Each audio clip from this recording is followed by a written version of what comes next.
If you hate cancel culture as much as we hate cancel culture, then head on over to envypictures.com. We've got lots of goodies for you. We've got this show uncensored. We've got our anti-COVID lockdown movie, Christmas in Florida, a happy, feel-good movie about the holidays last year, all for you, with lots of other good content, all for only $4.99 a month. A month, right? That's half the cost of Spotify. Yeah, half the cost. Don't judge a book by its cover. This popular idiom is a metaphorical phrase that says that one should not judge the value or worth of something just based on its outward appearance alone. Obviously, the origin of this comes from looking at books, you know, those things bound with paper that we used to read, and tossing a particular book aside merely because we didn't like what it looked like on the outside, not giving anything a chance. Now, this saying transcends to more than just books. It relates to people, places, everything under the sun. It's basically the epitome of teaching one not to be prejudiced. In general, we're pretty okay when it comes to knowing what it means to be prejudiced toward people, but we're pretty terrible at it when it comes to art. Remember when the Sonic the Hedgehog trailer came out and we all freaked out over his teeth? What are those teeth? Why is he wearing melted dentures? I hate it. I hate it so much. I haven't seen this trailer before because I knew they were gonna mess it up. I'm just like, I don't even want to be disappointed today. He looks a little strange. It's almost like a human. What the is this? Why do we need live action everything? Let's leave it a cartoon. I'm getting too heated. SFPD! Meow? Oh, come on. And remember how the movie musical In the Heights was pretty much rejected by everyone because the characters weren't dark-skinned enough? The late nights, you taste beans and rice. It's some shaved ice. I ain't gonna say it twice. Turn up the street lights. We taking the flight to a couple of days in the life for what it's like in Washington Heights. Congratulations on In the Heights. It was a lovely musical, but as a Black woman of Cuban descent, specifically from New York City, it would be remiss of me to not acknowledge the fact that most of your principal actors were light-skinned or white-passing Latinx people. Honestly, that was a trash ending to that movie. A trash ending. But hey, at least I watched it, and that's the thing that infuriates me when it comes to cancel culture. Because everyone is so quick to judge something just based on its cover alone, or our modern day equivalent, tweets. Just look at Dear Evan Hansen. As soon as that trailer came out, what were people so upset by? The age of Ben Platt. And merely based off of that single aspect, the movie was shunned, banned, canceled. They took that book and they threw it in the dumpster fire. Ben Platt first started playing the role of Evan Hansen on stage in 2015 when he was 21.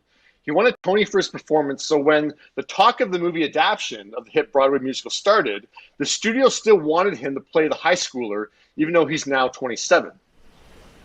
So the trailer came out this week and a lot of people were mocking Ben, saying that he can no longer pull off looking like a high schooler. After all the reaction to the trailer, Ben wrote in a since deleted tweet, "Thank you from the bottom of my heart for the outpouring of trailer love yesterday. The film required me to revisit areas of personal pain. So seeing people excited and moved makes it so deeply worth it. P.S. To the randos being jerks about age, read this great article and or watch Grease." Yeah, so I guess he's referring to the ages of John Travolta and Olivia Newton-John when they did that movie. So John was 23, so younger than Ben is. Olivia was 29, so older than what Ben is now. And the article Ben tweeted was an interview he did with Vanity Fair before the trailer was released. And he says in the article, "I think everybody obviously had in their minds that I wasn't going to stay teen adjacent forever. The need to get it done was a little urgent. Then, of course, the pandemic happened, and I kind of assumed that that was that. It would be a no-go. And by the time the pandemic was over, I'd have outgrown it. Much to my pleasant surprise, Universal seemed to be really hell-bent on making it, and specifically making it with me. Physically, it was very much the same experience. I lost about 15 pounds. I did a very specific diet, grew my hair out, and was shaving to make sure I didn't look like I had a 5 o'clock shadow all the time, I was just stripping myself into being a teenager for the last time." Wow. I actually went and saw Dear Evan Hansen, And I thought it was beautiful, magnificent. It was a film that dealt with suicide, particularly teen suicide. The feeling of feeling like an outsider, and most importantly, the act of forgiveness. All extremely important messages. But into the dumpster fire it goes. Which brings me to the biggest cancel culture controversy we have going on right now. Dave Chappelle. Now, Dave Chappelle is not a newcomer to cancel culture. He's been battling being canceled since he started making jokes. He's an absolutely vital Black comedian, voicing his opinion and making jokes about everything. But one community does not like Dave Chappelle, and they think that he should be canceled completely.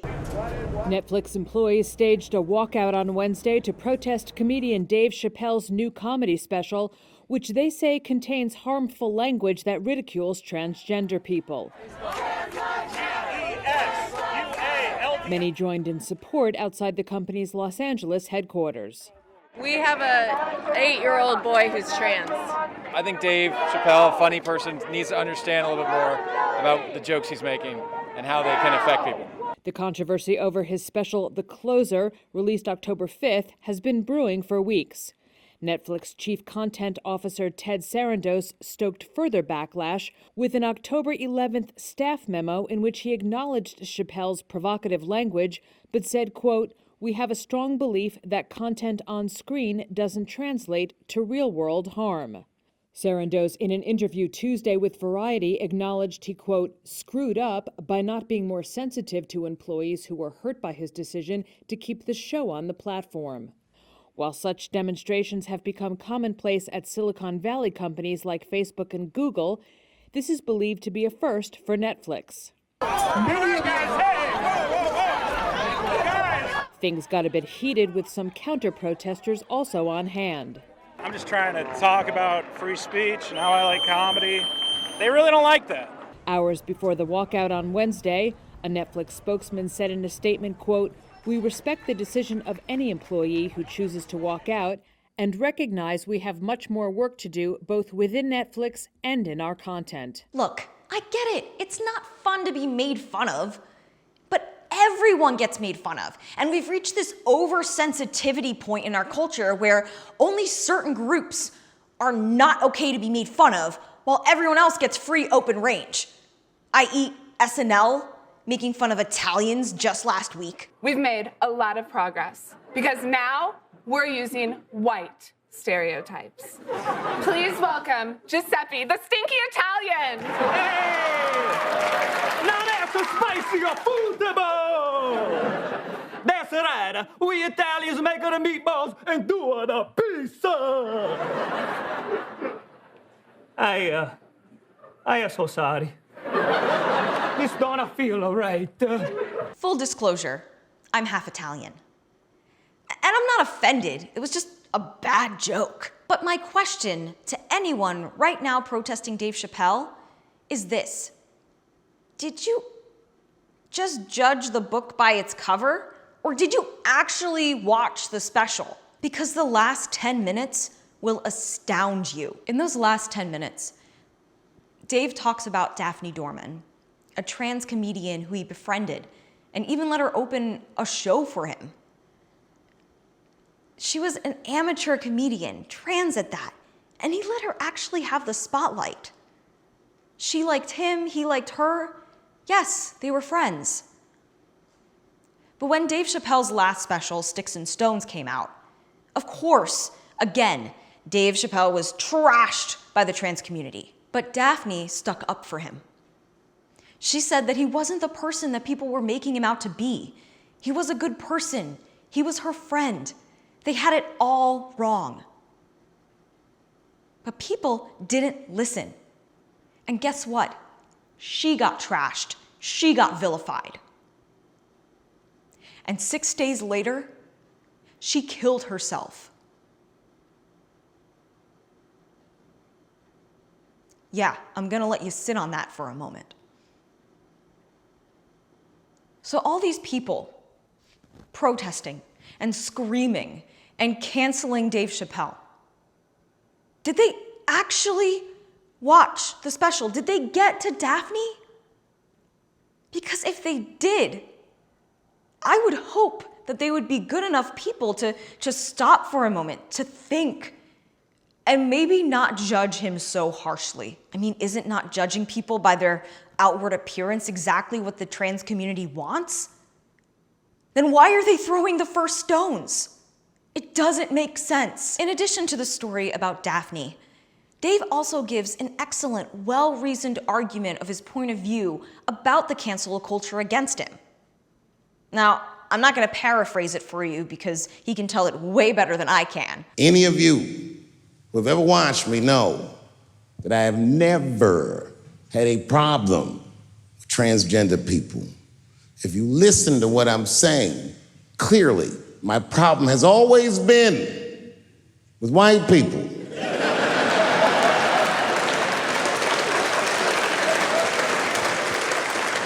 I have been arguing with the whites my entire career.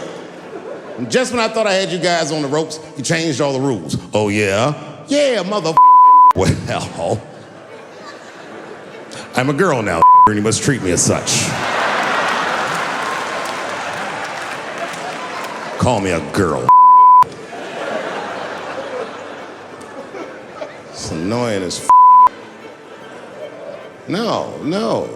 Go back tonight after the show. Watch every special I did on Netflix. Listen to everything I ever said about that community. I'll go through them. I said, how much do I have to participate in your self-image? I said, you shouldn't discuss this in front of black people. I said, I know in Brooklyn that wear high heels just to feel safe. I asked you, why is it easier for Bruce Jenner to change his gender than it is for Cassius Clay to change his name?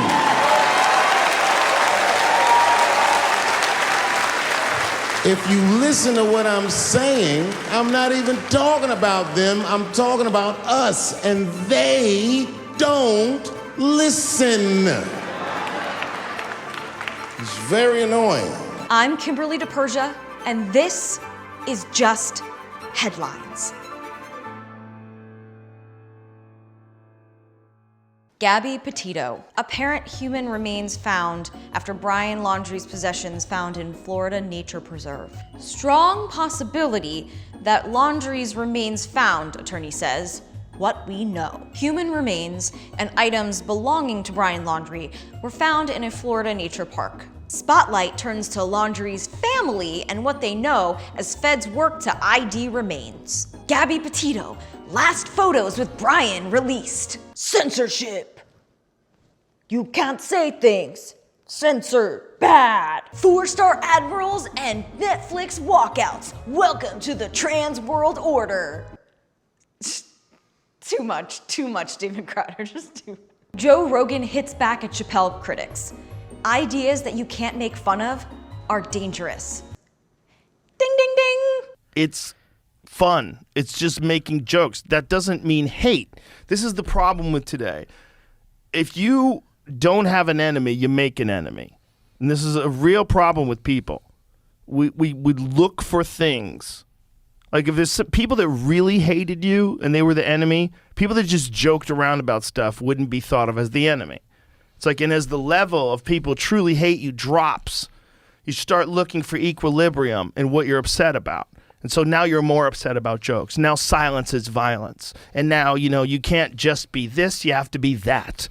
And it becomes this like weird control level where what people start to conflate. When you start equating jokes with like real feelings, well, they're not the same thing. Well, I don't think that's what it is. I think they're trying to put different individuals or groups on a pedestal and kind of make them sacred. And when you have someone comes along and knocks them off that pedestal, all of a sudden you're trying to undo what I'm trying to do, which is to make this person holy. And now you are my enemy because your agenda is the opposite of mine. Fully agree. I was getting to that. Okay. No, it's okay. You're right though, 100%. But it's these ideas that you can't make fun of are dangerous. They're not good for anybody. They're not good for the people to hold those ideas, whether it's about who you are or what you do. The idea that no fun can be had about any of this is crazy. Meanwhile, in Chicago, city asks judge to broaden order silencing police union president and expand it to include other union leaders. Yeah, silence them all. Netflix CEO apologizes for having principles. Yeah, makes sense. Wuhan Lab theory. Wait, I can actually say that right now? Yeah. So something that we weren't allowed to say several months ago, now we can say with full license?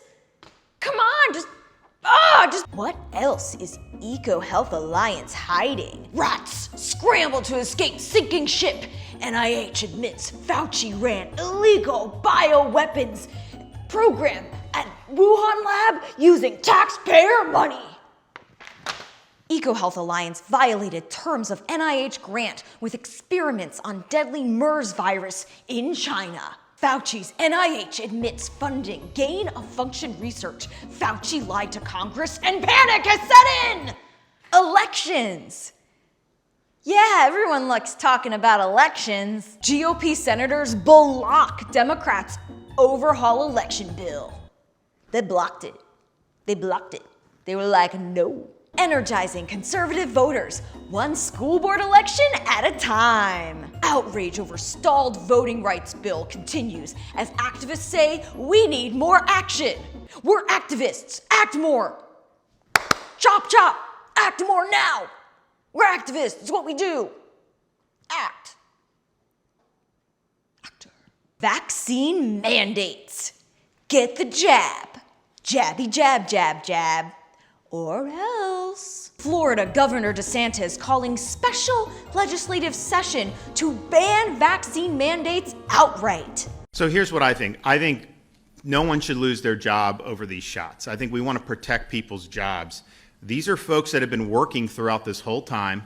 They were put in situations where they were exposing themselves to risk knowingly to help others, and they did that, and we considered them heroes just a year ago. War over military vaccines heats up. NBA star takes aim at White House over rights being trampled during vaccine mandate. Claims power given is seldom returned. Good quote. Inflation, jobs, shortages. The economy is a mess. Inflation watch. Corporate chiefs see price moving in only one direction. I wonder which one it is. Runaway Biden inflation as transport costs explode. $17,000 to ship container to California from Asia, up from $3,800 in 2020.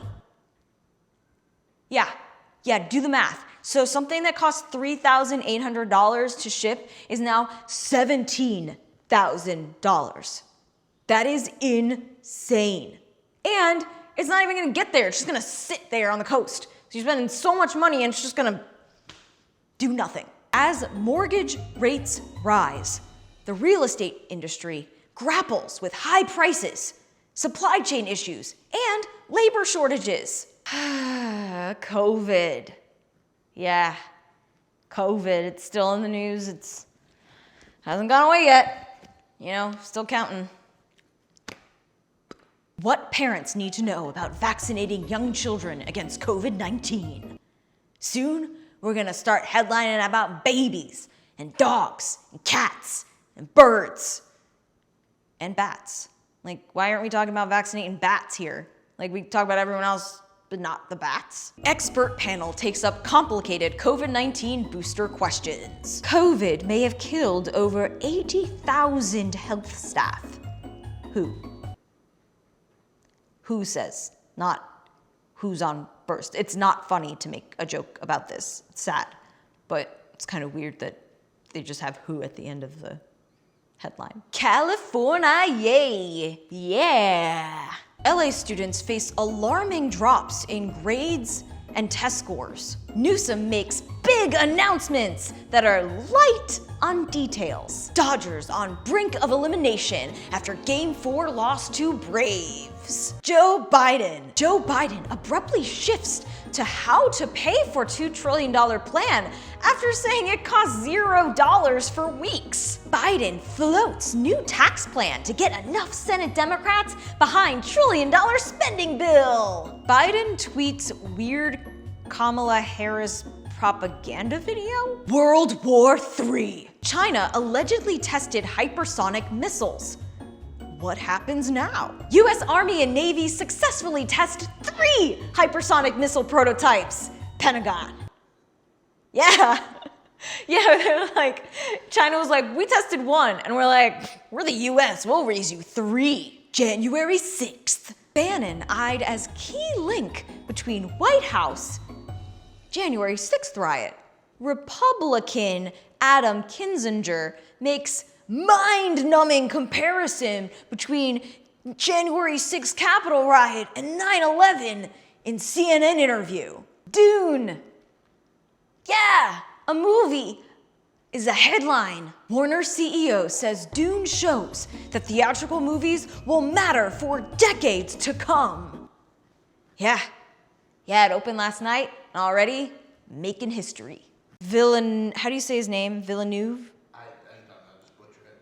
Try your best. I'm gonna look it up.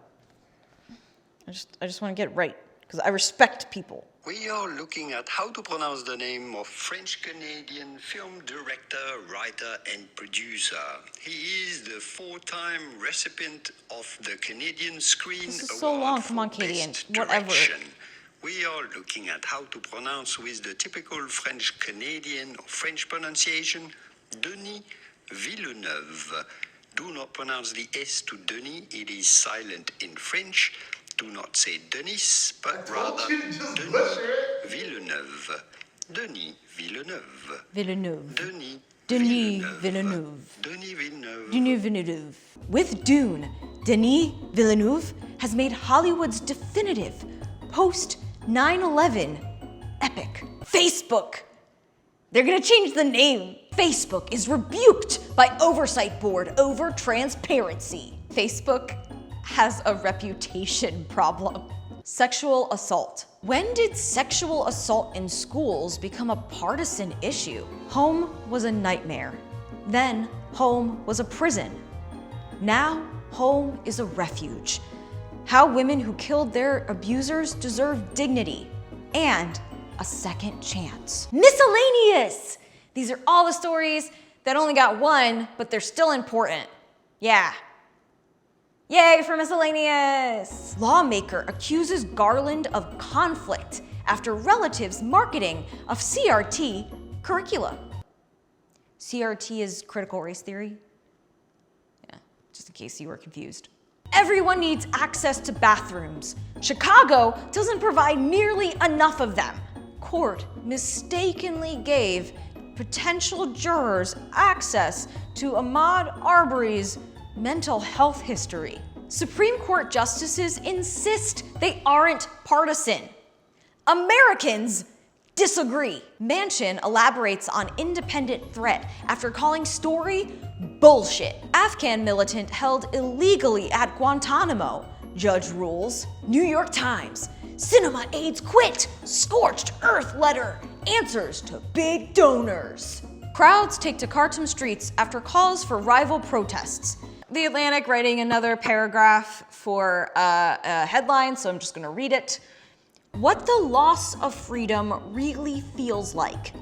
In Lebanon, Hong Kong, and Afghanistan, the loss of liberal values and hope is overwhelming. And we're doing nothing about it. Absolutely nothing. Nothing, we just leave them all alone.